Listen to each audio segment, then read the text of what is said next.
বাঁধাকপির প্রজাপতি পোকা বা শুঁয়োপোকা। কিভাবে বুঝবেন বাঁধাকপিতে প্রজাপতি পোকা আক্রমণ করেছে? এই পোকার কীড়া বাঁধাকপির মাথা ছিদ্র করে ভিতরে ঢুকে পাতা খায়, তাই বাঁধাকপির মাথায় ছিদ্র দেখা যাবে। ছিদ্রের চারপাশে তীব্র গন্ধযুক্ত বড়ির মতো পোকার পায়খানা দেখা যাবে। বাঁধাকপির মাথার পাতা ছাড়া নিচের পাতায় নানা আকারের বড় বড় ছিদ্র দেখা যাবে। কিভাবে পোকা দমন করবেন? এই পোকা পাতার নিচে ডিম পাড়ে, তাই নিয়মিত ক্ষেত ঘুরে দেখার সময় পাতার নিচের ডিম সংগ্রহ করে তা নষ্ট করে দিতে হবে। এক্ষেত্রে পাতার যে অংশে ডিম রয়েছে শুধু সেই অংশটুকু ছিঁড়ে পুড়ে ফেলতে হবে।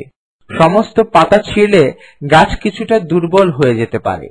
পূর্ণাঙ্গ পোকা দেখতে সাদা বা হলুদ বা কমলা রঙের প্রজাপতির মতো ও এদের পাখায় কালো ফোঁটা থাকে। দিনের বেলা প্রজাপতিগুলো অস্থিরভাবে উড়ে বেড়ায়।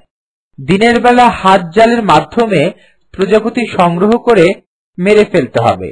পোকার আক্রমণ বেশি হলে ম্যালাথিয়ন 57 ইসি 25 মিলিলিটার বা 5 চা চামচ পরিমাণ 10 লিটার পানির সঙ্গে মিশিয়ে গাছে স্প্রে করতে হবে। লক্ষ্য রাখবেন, ক্ষেতে রাসায়নিক ঔষধ দেবার অন্তত 7 দিন পর্যন্ত ওই ক্ষেতের ফসল বিক্রি বা খাওয়া যাবে না। এই পরিমাণ ঔষধ 5 শতক জমিতে স্প্রে করা যাবে।